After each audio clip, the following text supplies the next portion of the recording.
The first day of testimony in the sex abuse trial for former St. Tammany Parish Sheriff Jack Strain wrapped up early today because of that severe weather threat. Opening statements finished this morning, and Erica Ferrando has been in court following the trial for us. She's joining us live outside the courthouse in Covington tonight with the latest. Erica? The trial wrapped up around 3:15 today, but these jurors still had a long day hearing very detailed, graphic allegations from the prosecutors talking about the former sheriff sexually abusing boys. His defense attorneys say it's all a lie.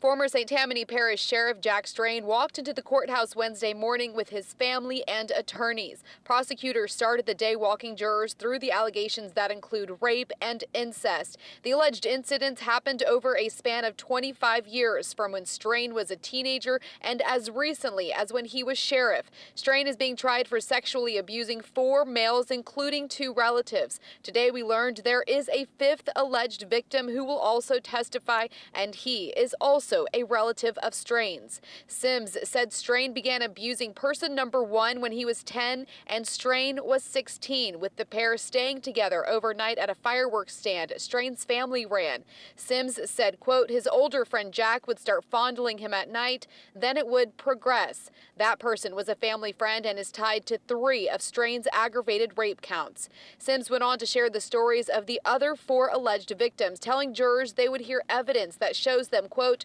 Strain is a rapist and a child molester, period. Defense attorney Billy Gibbons said all of the allegations are false, questioning the credibility of the state's witnesses. He said victim 1 only claimed he was raped, hoping to stay out of trouble from a separate federal case both he and Strain are involved in. Gibbons said, quote, it's manipulation and it's not true. Gibbons claims the FBI manipulated and blackmailed 2 relative victims into saying Strain sexually assaulted them as well. He said the federal government wanted to bring down a big fish and make Strain another trophy on their shelf.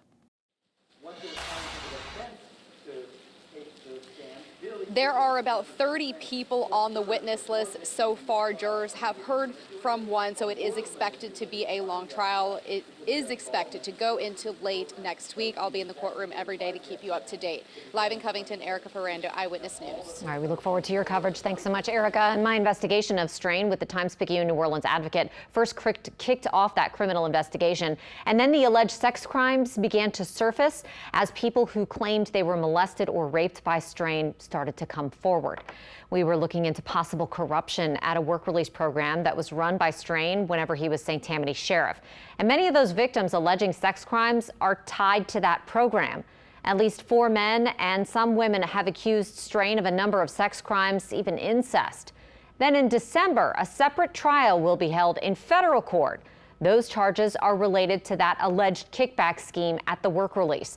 So stay with us for continuing coverage of the current trial in Covington. Erica Ferrando is going to be on the North Shore in the courtroom to bring us all the updates throughout. All right, 6